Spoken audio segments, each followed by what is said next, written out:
I think 5 minutes message lang ito. So, thank you, Brother LJ, sa iyong devotion at gain din sa iyo, Papa Bern, na bless kami. And this is our first Saturday of the month. So, month of October na, no? So, ilang days na lang before Christmas. Sino yung nagbibilang? May premyo yung makakasagot ng tama. Baka sa mga nasa online, pwede po kayong sumagot, ha? Hindi ko rin alam, but siguro more or less 90 days. Ano? 80 plus. 82. May nagsagot na doon ng 82. So, yan. Ang bilis ng ating tagahanap, ano. Pag mo lang ilabas yan ang ating messenger, baka makita ng iba mga message natin. So, praise the Lord at matatapos ang buong taon na to na 2025 na hindi tayo pinabayaan at hindi tayo pinagkulang ng Panginoon sa lahat ng ating pangangailangan. Amen po ba? So sa mga nasa kapatid natin sa online, isang mapagpalang araw sa ating lahat. Damang-dama namin ang inyong pag-ibig at pagmamahal sa amin sa Iglesia ng Panginoon. Kahit kayo nasa online, hindi kayo nawawala at lagi niyo kami sinasamahan, lagi niyo sinasamahan ng gawain ng Panginoon. And of course, tayo lahat na naririto. Salamat sa Panginoon sa inyong mga buhay. Meron pang kapatid galing from Abu Dhabi dito. Yan. So, si LJ. Yan. Actually, ayaw na nga natin yung papuntahin dito pero gustong-gusto niya pumunta. So, hindi natin pwedeng pigilan yan. And then si Sister Rem na galing pa sa Mall of the Emirates. Yan. Yan, si Bianca nag-join. And nabanggit nga ni Papa Ber, meron pa tayong kapatid from LA. So, si Sister Ruth nakakauwi lang.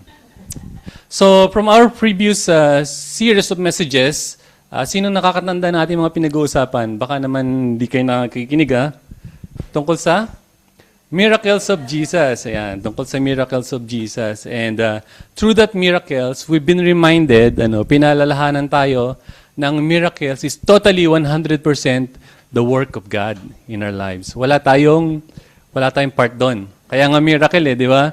So kung may part tayo doon, hindi siya miracle. Di ba? Miracle is totally 100% the work of God in our lives. So, God is so amazing because our God is a miraculous God. He can work in mysterious ways. Hindi natin kayang makomprehend o maipaliwanag. And He can perform even miracles in our present time. So, Sister Rem, nag-testimony siya last time how God healed her. Kaya kita nyo, nakakabiyahe na yan. Dati hindi na makalakad dyan. Ngayon, nagbabiyahe pa papunta rito. So I hope we already realize and we totally put our faith in God because till now, He can perform miracle in our lives. Amen? So, kung merong mga bagay na sa tingin nyo imposible, kayang gawin niya ng Panginoon if that is His will in your life. Amen? Amen. So, we need to go. We need to proceed our message on the topic of the fruit of the Holy Spirit. Actually, meron akong ginagawang presentation, pero parang hindi ko yata may present. But bear with me. So, our lesson for the series of message this coming week, or weeks, or months, is about the fruit of the Holy Spirit. Yan. Narinig niyo na ba yan? The fruit of the Holy Spirit. Sino makapag-memorize? Sabi sa Galatians chapter 2, yan, hindi ito yung sabi sa Galatians chapter 5, verse 22 to 23, but the fruit of the Spirit is love, joy, peace, patience, kindness, goodness, gentleness, faithfulness, and self-control.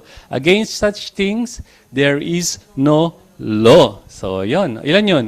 Love, joy, peace, patience, kindness, goodness, gentleness, faithfulness, self-control. 9. So, 9 Saturdays natin pag-uusapan. And ano yung nauna din sa fruit of the Spirit? Love. Okay, kaya nga, napapansin nyo kanina pa, panay love yung binabanggit ng mga tumatay dito sa harapan because we will talk about love. Okay, and the passage na ating pinagbasihan ng fruit of the Spirit is from Galatians. Konting background ng Book of Galatians, ito ay sinulat ni Paul sa mga taga-Galatia. So, he wrote this letter to correct the false teaching and reinforce the salvation that comes through faith in Jesus Christ alone. So, nung kapanahon na ngayon, nagkakaroon ng teaching ang mga Hudyo o tinatawag na Judaizers na sinasabi nila, kailangan mong sumunod sa law, kailangan mo sundin nang hindi ka magkakamali, kailangan mong sundin ang 10 utos, kailangan mong sundin ang mga inutos ni Moses para ikaw ay maligtas. That's their basis of salvation. Okay? Pagsunod sa law. But sinasabi ni Paul, nung dumating ang Panginoong Jesus, okay, yung the basis of our salvation as Christians, even the Gentiles, ay kanino? Doon ba sa works? Doon ba sa law? Hindi. Hindi na, di ba? Kung hindi sa grace. Ano yung grace? Or sino yung grace na yon? Ang Panginoong Jesus. So once we put our faith in Jesus, sinasabi ni Paul, if you put your faith in Jesus, you will be saved. And you will going to have a personal relationship with Him. Ginawa na natin yun, di ba? Right? Sino dito yung may personal na relationship sa ating Diyos, sa Panginoong Jesus? Taas ang kamay. So we must be sure about it, okay? Because I think as Christians, that's the most important thing in life, that we need to be sure, our personal relationship in Jesus. So, sinasabi ni Paul, mali ang tinuturo nyo, okay? Aside from Christ, aside from the true gospel, wala nang ibang way of salvation. Okay? At sa summary nitong book na ito, medyo ang tono ni Paul dito para siyang galit eh. Okay? Kasi nga, meron siyang maling katuroan na gustong itama. Oh, nakita niyo na ba akong magalit? Hindi pa? Ha? Hindi pa? Siguro naririnig na naon at saka ni Aileen kapag ako'y nagagalit sa mga bata. So, yung tono ni Paul dito is medyo mataas, medyo galit siya dahil, yun nga, sabi sa chapter 1, verse 6 to 7, Paul was astonished that the church are quickly turning into different gospel. Si Paul ang nagtayo ng church na ito sa Galatia, but the people there are quickly turning into different gospel. Ganun-ganun na lang. Kakalimutan nila yung totoong gospel at paniniwalaan nila itong tinuturo ng mga Hudyo ng maling katuruan. Next, Paul called by God to preach the gospel to the Gentiles. So siguro sa iba medyo hindi pa kayo familiar dito what is Gentiles, what is Jews, ano. So pag sinabing Gentiles, hindi sila mga Hudyo. At pag sinabing Jew, hindi sila Gentiles, ano. So itong Jews, sila yung kasama sa bayang pinili. From the tribe of Israel. So kung babalikan natin yung history. At itong mga Gentiles, sila yung naging Christians pero hindi Jews. So parang meron division sa gitna. Okay? May Jews at Gentiles. Ngayon, itong si Paul, ang kanyang heart ay maglingkod, magminister sa mga Gentiles, sa mga mahihirap. Okay? Sa chapter 2 hanggang chapter 3, Paul talks about faith versus observance of the law. So ito na nga yung sinasabi ko kanina. Ano ba yung tama? Way of salvation, faith or true observance of the law. At sinabi ko na nga kanina, sinabi ng Biblia na we got saved through faith in Christ Jesus. Okay? Sa chapter 3 hanggang chapter 4, verse 31, diniscuss dito ni Paul yung the assurance of being sons of God through faith in Christ. Okay? So once you accepted Jesus Christ in your life, you have the assurance that you are the Son of God. So we are the sons of God. Amen? Sabi mo sa katabi mo, you are Son of God. We are the sons of God. We are the children of God. Amen? And sa last part, sa chapter 5 and chapter 6, Paul talks about the believer's freedom in Christ and how to live by the Spirit. So dito sa chapter 5, dito minention yung binasa natin kanina that how Christians should live. Okay? Paano ba tayo dapat mamuhay? We should live by the Spirit. Amen? So ano ba itong live by the Spirit? In fact, itong series of studies natin, we will focus on how to live by the Spirit. And let me tell you mga kapatid, living in the Spirit is not madali. We struggle. Amen? Mahirap. We struggle. At makikita natin dito mamaya sa ating babasahin. And Paul knew that the Christians there are struggling living in the Spirit. Why? Because of the influence of the sinful nature. Right? Walang perpekto dito sa mundo. We are still influenced or naapektuhan tayo ng ating human nature, yung tinatawag na sinful nature. Okay? At ang role ng kaaway ay guluhin tayo, i-divert tayong mga Kristiyano yung ating atensyon sa mga makamundong bagay. Okay? Guard yourselves, ha? Guard yourselves. Ang goal ng kaaway is to divert our attention dito sa mga makamundong bagay instead na i-focus yung ating mga paningin, o ituon ang ating paningin doon sa mga bagay na makalangit or heavenly. Malimit namin pinag-uusapan yun ni Papa Bear kapag kami ay nagbabike, na parang sinasabi nga niya, baliwala talaga dito yung kayamanan sa mundo. Kaya sabi ko, gastusin na natin yung pera mo dito sa mundo. Yan. Kaya mamaya, available yan. Lalabas tayo. Papa Bear. Okay. So, sa mga nasa online, pwede po kayong sumama mamaya. Okay. So, sagot ni Papa Bear yan. So, Paul knew that Christians are struggling right there. Okay? Noon. At alam din ni Paul na we are struggling right now. Right? So, let me give you the comparison. Sayang, hindi ko mapapakita. Sige anak, i-send ko sa'yo.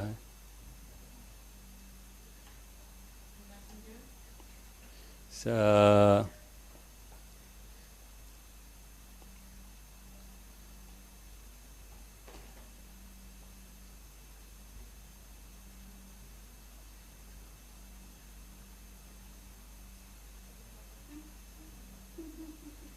Sandali lang po i-share ko lang kay Riel.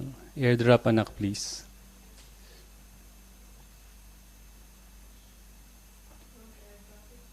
Yeah, please.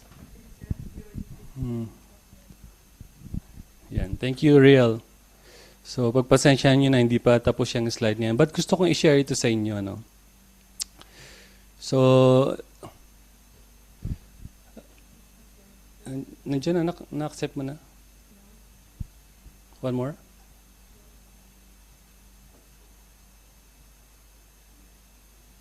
Okay. It's there.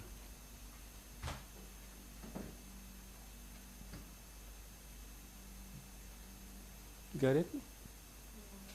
But anyway, nandito na kasi, hindi pa lumalabas. So, let me give you the comparison. Sabi sa Galatians chapter 5, verse 19, if you have your Bibles with you, open it. This is the desires of the sinful nature. Okay? Our sinful nature, the human nature. The acts of the flesh are obvious. Ano yung mga yon? Galatians chapter 5, verse 19 to 21. The acts of the flesh are obvious. Sexual immorality, listen impurity, debauchery, idolatry, and witchcraft. Hatred, discord, jealousy, fits of rage, selfish ambition, dissensions, factions, and envy. Drunkenness, paglalasing, orgies, and the like. I warn you, as I did before, that those who live like this will not inherit the kingdom of God. Grabe yung sinful nature, I hope and pray na hindi na natin ginagawa ang mga to. Kung ginagawa natin itong mga bagay na ito, we're still gratifying the desires of our flesh.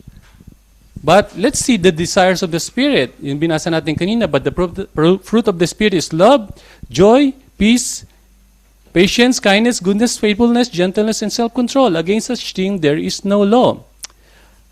Gusto ko sana ipakita yung black and white dog principle. Meron ako nabasa na principle na within us, ito yung metaphor, okay? Ito yung metaphor that within us, we have white and black dog in ourselves. Okay. So, the idea is that there's an ongoing conflict within ourselves. Okay? With each individual na pero may dalawa nagtatalo na aso sa loob natin. Okay? So, yun yung puti.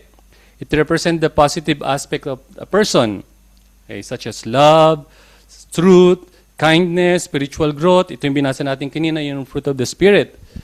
Yung black dog, that represents the negative aspect including selfishness, pride, anger, destructive tendencies, or simply the sinful nature. So, isipin nyo, meron dalawang aso na nagtatalo.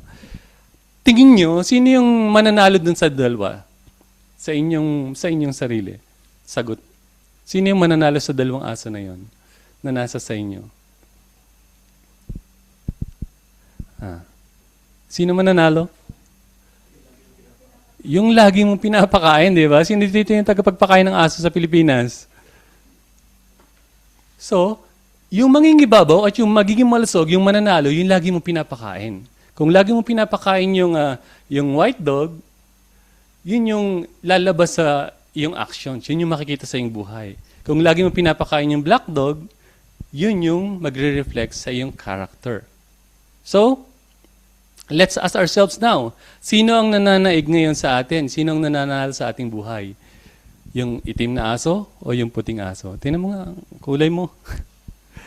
Hindi nakikita yung sa kulay, ha? Yun ay, tanongin mo ang sarili mo. Kilala natin ang ating mga sarili. Itim na baboy. Pwede rin gamitin itim na baboy, okay? So, first topic that we will discuss, background lang yan, ano? But the first topic we will going to discuss is about love. The fruit of the Spirit is love. Very interesting na usapin, ano? So, love. Even though it's not February, pag-uusapan natin itong love because I believe love is very vital in our Christian walk with God. Right? It's very vital in our walk with God. Tingnan mo nga ang katabi mo kung in love yan. Ha? Yan.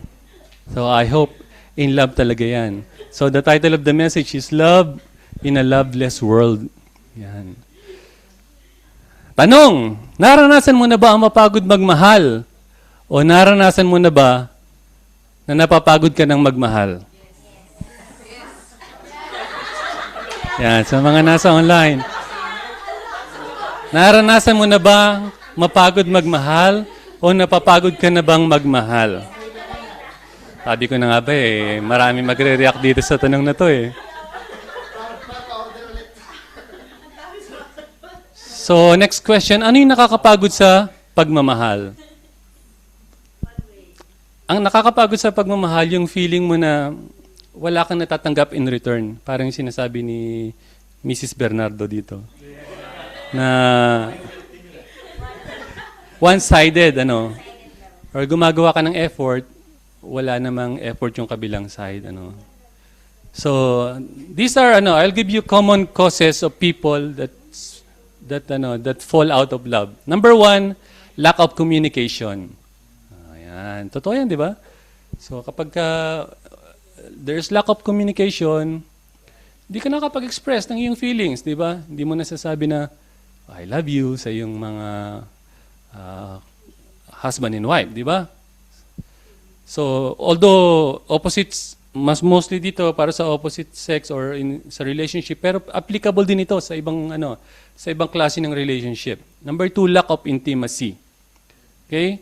So, napapall out of love ang isang tao because there's lack of intimacy. Yung intimate relationship.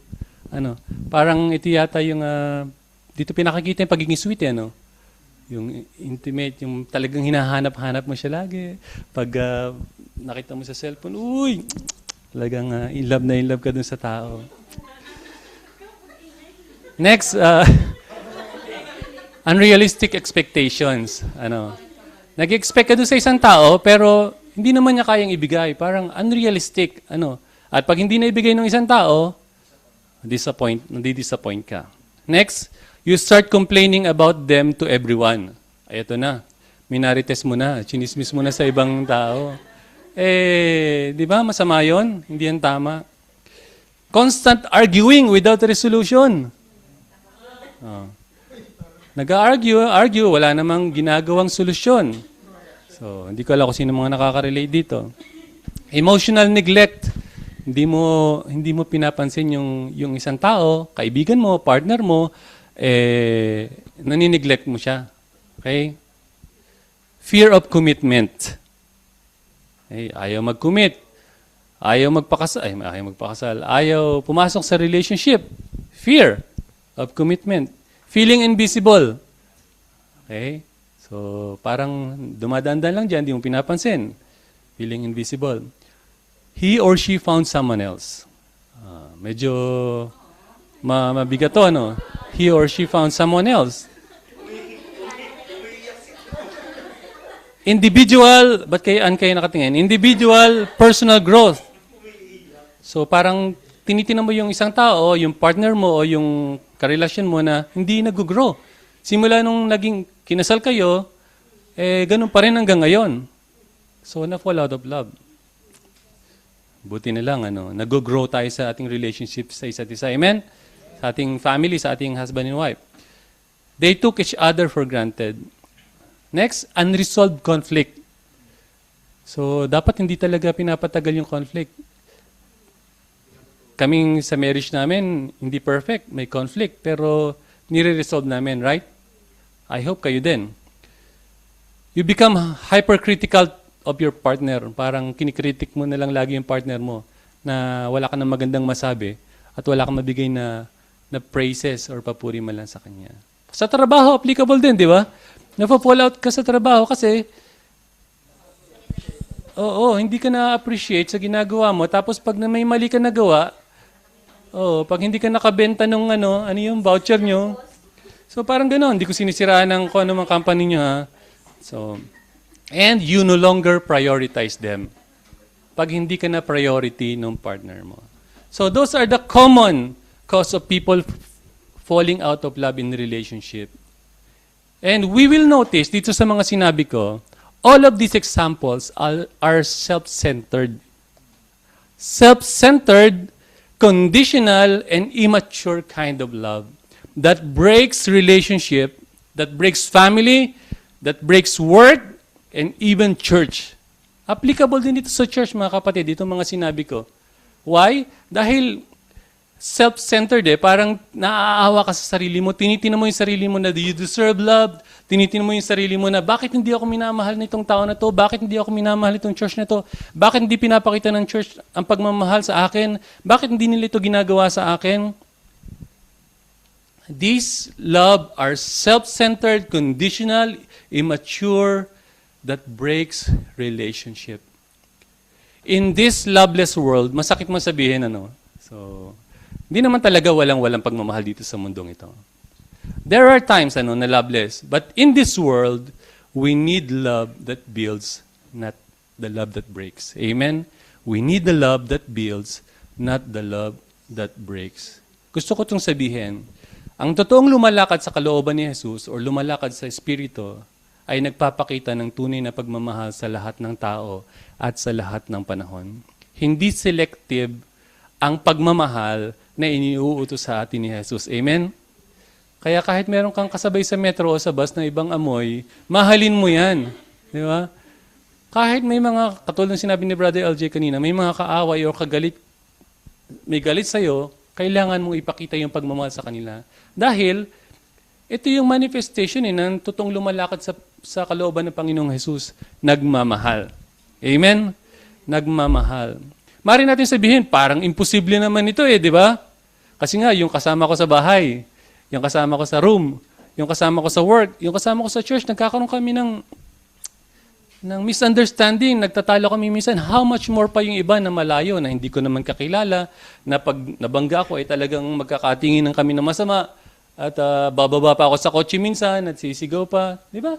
May mga ganun tayo mga attitude at character. Hindi yun gusto ng Panginoon dahil kung tayo lumalakad sa kalooban ni Jesus, dapat makaipakita ang pagmamahal sa lahat ng tao. So let's reflect on ourselves. Itong mga nakarang araw, meron ba tayong napag-isipan ng masama? Meron ba tayong nagawa ng masama? Meron ba tayong uminit ba yung ulo natin sa isang tao at parang hindi na natin naipakita yung pagmamahal sa kanya? So nagkasala tayo doon. At nagkakasala tayo sa ating Panginoon. Amen? So medyo malalim itong pinag-aaralan natin about yung depth ng love na pinag-aaralan natin. Hindi lang siya yung simpleng nagbigay ka o expression of love na hindi. Ibang level ito, mas malalim ito. Dahil sabi ko nga, pantay na mamahalin mo ang lahat ng tao. Sabi ko nga kay LJ kagabi, nag-uusap kami, napag-usapan namin ng love, and I had the personal reflection habang ginagawa ko itong message na to, na even myself, tinitin ako sa sarili ko na, sadly to say, maraming pagkakataon, hindi ko na ipapakita talaga yung pagmamahal na hinihingi ng Panginoong Jesus sa akin. Yun na lang simpleng, minsan sa pagdadrive, nakakabusina talaga ako At kinokorek ako ni Mami, na hindi naman yung sobra, Alam mo yung nakaharang sa daan na medyo gaganunan mo. So, patience, patience. For sure kayo meron din, di ba? May mga ganyan din pagkakataon na, yun nga, minsan na caught off guard tayo, nakakagawa tayo isang bagay na mali at di ayon sa kalooban ng Panginoon. Kaya sabi ko sa prayer ko, reflection ko habang ginagawa ko yung mensahe, Lord, palawakin mo yung aking pagmamahal. Lahat kayo ay maibig ko na walang pag-judge kung sino kayo. Maybe some of you, kilala ko, alam mo yung background, kilala ko kung sino kayo, yung nakaraan nyo. But ang prayer ko, Lord, hindi ko i-judge at mahalin ko itong tao na ito kahit sino pa siya. Ganon din ang hinihingi ng Panginoon sa atin, I believe, nang walang paghatol, kung hindi purely pagmamahal ang ating maipakita doon sa tao. Lalong-lalo na sa ating kapatid sa pananampalataya. Anong pag-ibig? Sabi sa 2 Corinthians chapter 13, sabi, ang pag-ibig ay matyaga at magandang loob. Sino dito matyaga? Si Riel, alam ko matyaga to eh. Tingin ko, right? Si Riel, matyaga yan. Hindi magagalitin. Sino? May kilala akong ganyan. Hindi mainggitin. Hindi mayabang. Taas ang kamay, hindi mayabang. Yun. Hindi mapagmataas. Hindi magaspang ang pag-uugali. Alam ko, mukha lang yung magaspang eh. Hindi makasarili. Hindi mapagtanim ng sama ng loob sa kapwa. Yan ang pag-ibig. Hindi natutuwa sa masama, sa halip ay nagagalak sa katotohanan. Listen, ang pag-ibig ay matiisin, mapagtiwala, puno ng pag-asa at nagtitiyaga hanggang wakas. Kaya kung mahal niyong Panginoon, pagtiyaga niyo itong message na ito hanggang wakas, okay? And this is just a short message because I know alam na natin kung ano yung pag-ibig na hinihingi ng Panginoon sa atin. But this is just a reminder to us, This is just a reminder to us na love is very important part in our Christian journey. And kung hindi natin alam ang basic fundamental or fundamental truth about love in the Bible, hindi tayo makakamove forward, makakamove on sa ibang bagay. Actually, yung points ko, sinabi na ni Papa Bear kanina, So the Bible gave us, two fundamental rules for love. Or I might say, two greatest commandments to follow in order for us to grow, or in order for us to show the genuine or true love to others. Okay? Number 1, to love God above all else. Walang ibang pagmamahal, walang ibang pag-ibig na kailangan nating unang gawin, but to love God above all else. Notice the word all. Okay? Sabi sa Mark chapter 12 verse 30, you shall love the Lord your God with all your heart, with all your soul, with all your mind, and with all your strength. Kapag pumunta kayo sa hospital, or let's say, critical, ano yung tinitingnan ng doktor sa inyo? Si Rem, alam niya yan. Yung heartbeat, okay? Yung heartbeat. Kapag may heartbeat ka, ibig sabihin buhay ka pa. Okay? So, yun. So, gagawin yung susunod na procedure. Dito, when it comes to love, ang tinitingnan lagi ng Panginoon is yung ating heartbeat for Him. Gaano natin siya kamahal? Okay? Gaano natin siya kamahal? Tanungin ko kayo, gaano nyo kamahal ang Panginoon? Sa mga nasa online, gaano natin kamahal ang Diyos sa ating buhay? Meron ba tayong measurement na ginagawa? I hope, ngayong araw na ito, naririto tayo. Hindi dahil masarap yung pagkain na pinrepare, hindi dahil wala lang kayong magawa, or hindi dahil napipilitan lang kayo. I hope naririto tayo ngayong araw na ito dahil mahal natin ang ating Diyos. That's the number 1 reason. Okay? So, kung doktor, tinitingnan niya yung heartbeat, ang Lord, tinitingnan niya yung ating pagmamahal sa Kanya. So, how deep is your love for God? This must be our priority. Kung sa tingin mo, let's reflect on this, nahihirapan kang magpatawad, kung sa tingin mo, nahihirapan kang umibig sa ibang tao, kung sa tingin mo, nahihirapan kang mag-move on, my suggestion is try to go back to your relationship with God. That is the primary thing we should do. And that's the primary reason why we cannot move on or why we cannot forgive. Because our relationship with God is not right. hindi natin iniibig ang Diyos. Alam naman natin yung definition ng pag-ibig, malawak yan, di ba? Sa mga bata, may narinig ako kapag sinabing love, ang definition nila is T-I-M-E, time. Pag nagbibigay ka ng time sa mga bata, mahal mo sila. O sa mga asawa nating babae, ano? Gifts. Ha? Pera. Gifts. Gifts. Wag naman pera. Kasi ako wala akong pera eh. So, gifts. Di ba? Sa mga dalaga, di ba? Time and gifts din, di ba? Pag may nagbigay sa inyo, ay, in love na agad kayo. So, kape, yan, sa aming mga kalalakihan, kape. Kaya nga, what does it mean to love God above all else? It means that you will going to put Him first in everything in your life. Basically, the passage mentioned the major areas of lives that God requires Him to be first. Number one, with all your heart. Pwede bang ilagay niyo inyong kamay sa inyong, saan ba ang heart?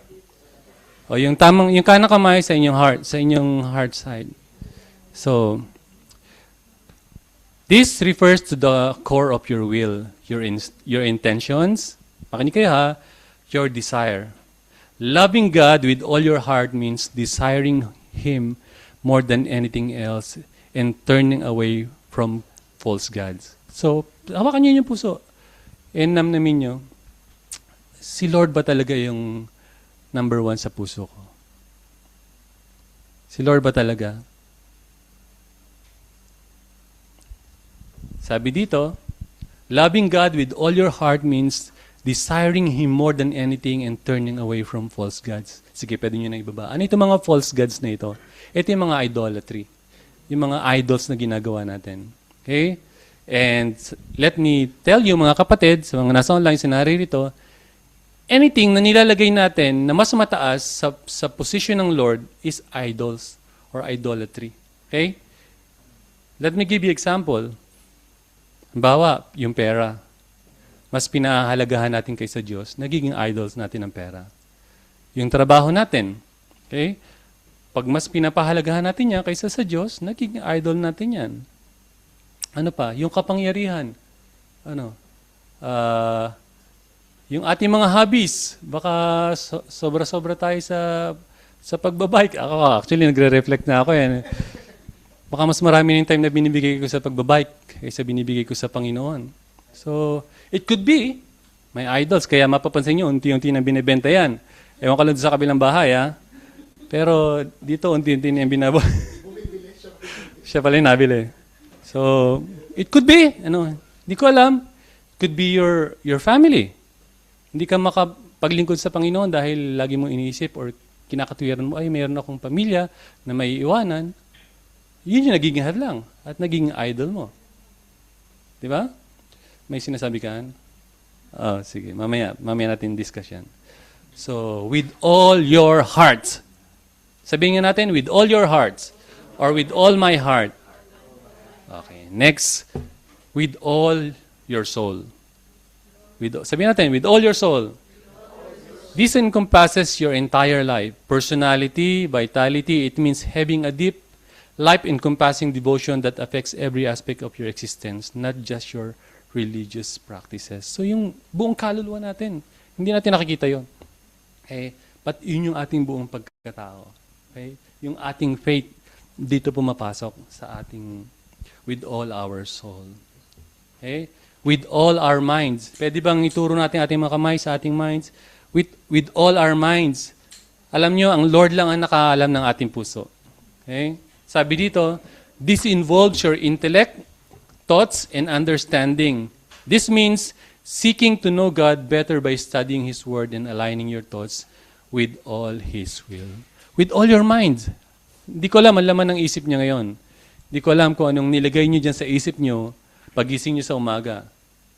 Pwedeng social media, pwedeng nagbasa kayo ng Bible, pwedeng kung ano-anong mga pinasok natin sa isip natin. Pwedeng di ko alam, ang Lord na nakakaalam. But ang sabi ng itong ating pinag-aaralan, if we want to prioritize God or put God first in our lives, we should love Him with all our minds. Okay? Kaya kung finipid natin ang minds natin ng mga makamundong bagay, yun yung ating iibigin. Right?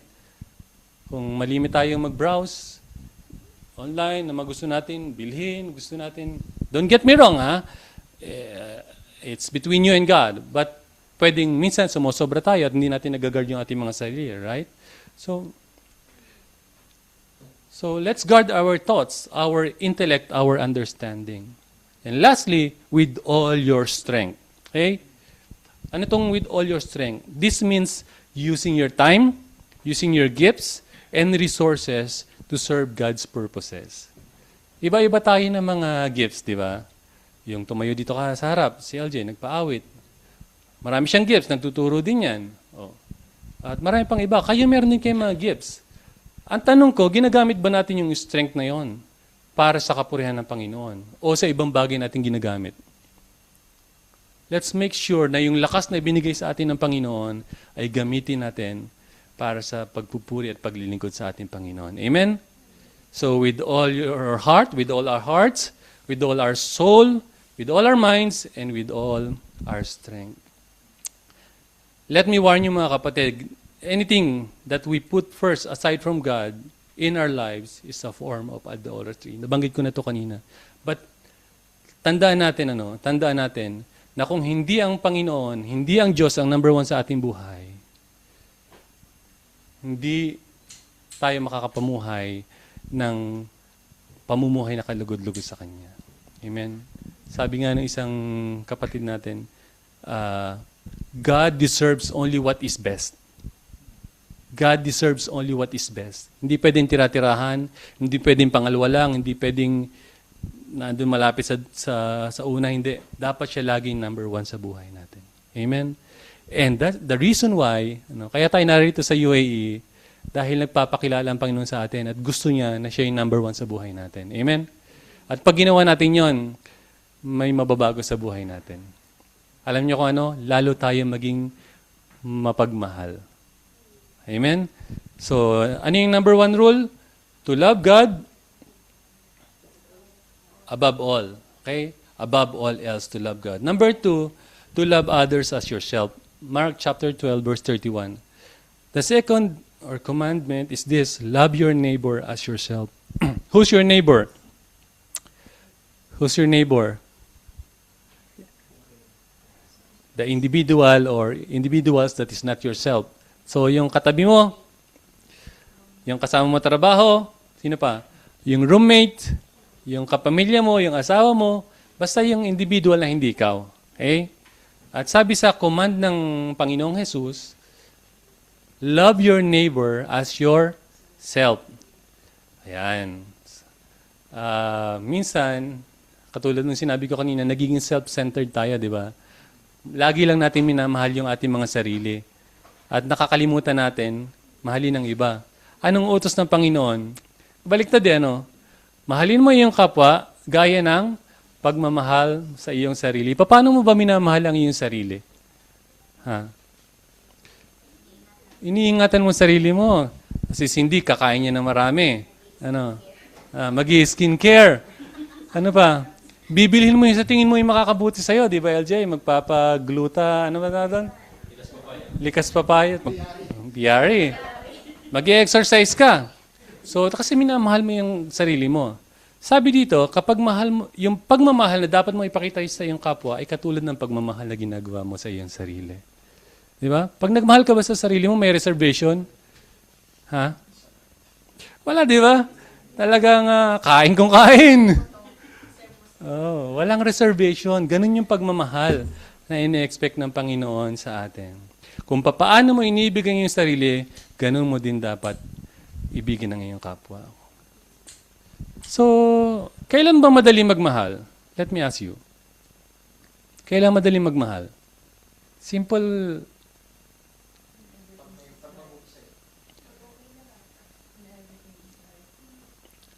Tama. Pag mahal ka ng tao, at mahal mo din yung tao, di ba? Madaling magmahal. Di ba? Simple as that. And then kung meron ka makukuhang kapalit kapag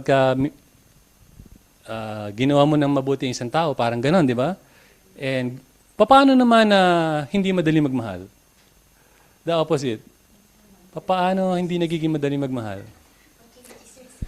Pag chinichismis ka, ano ba? Kapag ka nasaktan ka. Pag nasaktan ka, parang may boundary na. Kapag ka na-offend ka, di ba? Pag na-offend ka, pag pagod ka na, and kapag ka sarili mo na lang yung nakikita mo, di ba? Hindi mo na nagagawang magmahal sa ibang tao. And itong way of love na ito, hindi lahat, but some of it are unbiblical or not biblical. Hindi sinasabi ng Biblia na mahalin lang natin yung mga taong kamahal-mahal. Right? Hindi sinasabi ng Biblia na mahalin lang natin yung gusto nating mahalin. Those who are lovely or likable, or those whom giving us favor in return. Sa Galatians chapter 5 verse 22, yung word na love means agape. Okay? Anong ibig sabihin nitong agape? Of course, alam natin yung dalawang meaning pa ng love, yung phileo, tsaka yung eros. Okay? Yung eros, yung romantic love, and yung philia or phileo, yung friendship love. But this word na nasa Galatians, that the fruit of the Spirit is love, is agape love. Ibig sabihin, this love is a love that comes from the Holy Spirit, not from human emotion. Okay? It is an active, selfless choice to seek the highest good for others, even one's enemies, regardless of their behavior. Lalim ano? This is a love that gives freely without expecting in return. This is the first and foundational quality of the full of the Spirit from which the other qualities flow. Kaya ito nauna, kapag meron tayong love sa ating mga buhay, the remaining qualities will go into flow in our lives. Yung mga susunod na yon, okay? Kaya let's be serious about this, mga kapatid. So, sinabi ni LJ kanina, narinig ko kanina sa Romans chapter 8 verse 9, you however are not in the flesh but in the Spirit, if indeed the Spirit of God dwells in you. So 1 Corinthians chapter 6 verse 9, do you not know that your body is a temple of the Holy Spirit within you, whom you have from God? Believers, mga kapatid, the moment we receive Jesus Christ in our lives, the Holy Spirit dwells in us. Hindi mo nakikita, okay? But it's in you. The Holy Spirit is dwelling in us. And the agape love, the love or the agape love must be evident to us. Why? Because the Spirit of God is in us. The Spirit of God is within us. Amen? Kaya nga, before we close this message, let's reflect. Let's reflect on two things. Number one, let's reflect on our personal relationship with God. How is your love with God? How is our love with God? Kung merong thermometer ng pagme-measure ng iyong love with God. Ano yung sukat? Ikaw ba ay nilalamig? Ikaw ba ay maligamgam? O mainit yung pagmamahal mo sa Diyos? Ang gusto ng Diyos, siya yung number one, lagi tayong mainit sa Kanya. But remember, the enemy is always trying to deceive us. At gusto niya tayong dayain na ilayo sa ating Diyos. Pero alam na natin ang katotohanan that we need God in our lives. And once we put God first in our lives, the real love will go into overflow in us. Okay? Na kahit na naiinis ka sa customer mo sa Lulu, makakangiti ka. At hindi plastic, masasabi mo na, okay lang po. Sa hospital, kahit busy, toxic, if you have the love of God in you, mamagnify yan sa iyong buhay. Sa workplace na meron kayo, Papa Ber, sa inyo, hindi na, kahit yung stress, makakarinig tayo ng testimony that because of the love of God, nagawa kang magpakita ng totoong pagmamahal na hindi napipilitan at hindi plastic. So, make sure na tama yung relationship natin sa Diyos. And secondly, your relationship to your neighbor. Okay? How is your relationship to your family? Meron ka bang kagalit sa iyong family? Meron ka bang hindi kinakausap sa iyong family? I don't know your situation. How is our relationship in the church? Maybe merong situation na hindi tayo gusto sa church. Nangungusap ang Panginoon sa atin that is telling us to love one another as God loved us, di ba? So it's between you and God. And kung tayo ay mamumuhay na hindi kalugod-lugod or kaaya-aya sa Panginoon, tayo rin yung magsasuffer in the end. Because this is a command. These two things are command from God that needs obedience. To love God above all else and to love your neighbor as yourself. Dahil kung hindi natin iniibig ang kapatid natin or ang ating neighbor, definitely, ito yung nagpapakita na hindi rin natin iniibig ang ating Diyos. Dahil sinusuway natin ang kanyang utos sa atin. So, tugunin natin ang Panginoon sa panalangin sa pamamagitan ng tugunin natin ang Panginoon sa mensahe na ito sa pamamagitan ng panalangin. So, habang siguro tayo ay tahimik o tumutugtog ang keyboard, mag-reflect tayo sa dalawang bagay. Una, our relationship with God. Kung napapagod ka ng maglingkod sa Panginoon or napapagod ka ng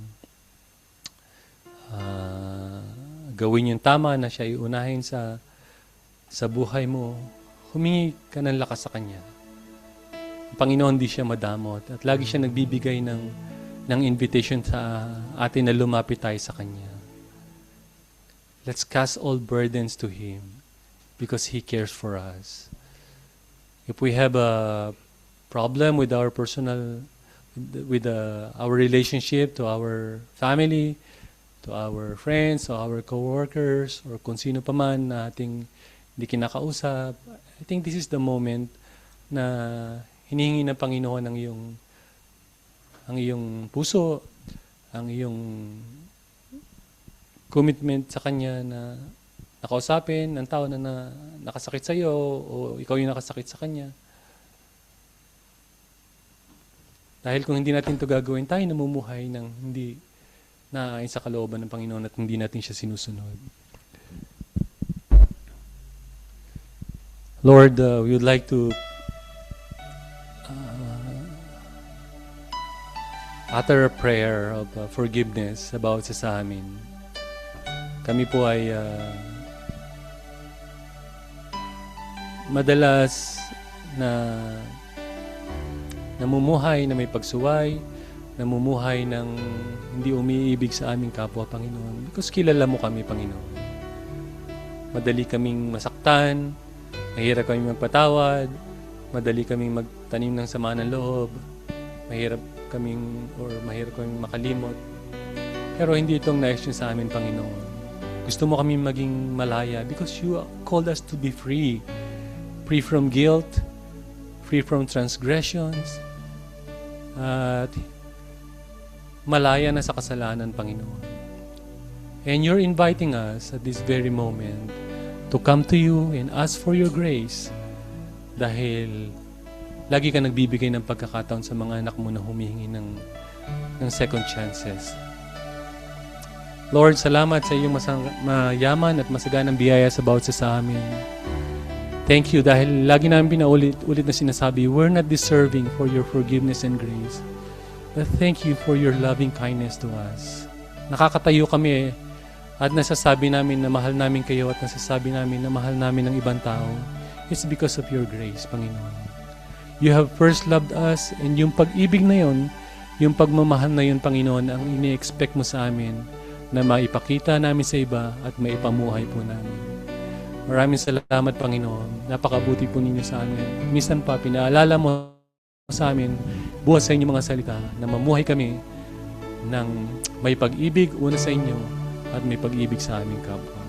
Mahal ka po namin, Panginoon, at nagpapasalamat kami sa pag-ibig mo, sa dakilang mong pag-ibig. Sa pangalan ng Panginoong Jesus, Amen. Amen. Palakpakan natin ating Panginoon. And bilang part ng ating pagsamba sa Panginoon, atin aalalahanin ang ginawa ng Panginoong Jesus doon sa krus ng Kalbaryo. No? So, this invitation is for all or those who have personal relationship with the Lord. So kung tinanggap mo ang Panginoong Yesus sa buhay mo, may personal na relasyon ka sa Kanya, ito yung pagkakataon, ito yung paanyaya ng Panginoon na alalahanin natin ang Kanyang ginawa doon sa krus. To be honest, dapat tayo yung mapapahamak, di ba? Dapat tayo yung mapaparusahan doon sa impyerno. Pero merong isang banal na Diyos, ang Panginoong Jesus, ang anak ng Diyos, na buhat sa langit, bumaba sa lupa, namuhay kasama natin dito sa mundo, sumunod sa kalooban ng Ama, hanggang sa kamatayan, inialay niya ang kanyang buhay para sa ikapapatawad ng ating mga kasalanan. I hope nilulook forward natin itong gawain na ito. Because this commemoration symbolizes our future in heaven. Na ngayon pa lang dito sa lupa, we are excited to have fellowship with the Lord. At ito yung ating magiging future pagdating sa langit, na tayo magkakaroon ng face-to-face fellowship sa piling ng ating Panginoon. So, lagi nating aalalahanin. Ngayon pa lang tayo nandito sa lupa. We have been bought with a price, with a high price. Hindi lang kung basta-bastang regalo. Iniligtas tayo sa napaka-expensive na regalo, ang dugo ng ating Panginoong Jesus. At sa ating pagtanggap ng mga elemento na ito, tayo ay magbulay-bulay, tayo magpasalamat sa Panginoon, magpasiyasa tayo sa ating mga sarili. At hayaan natin na mangusap ang Panginoon habang tayo nananalangin sa Kanya. Pagpasalamat ni kapatid na Ber ang ating mga elements na tatanggapin.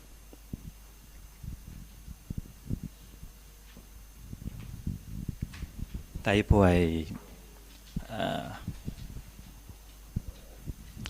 manalangin. Lord God, once again, O Lord God, ay inaalala namin ang iyo pong ginawa more than 2,000 years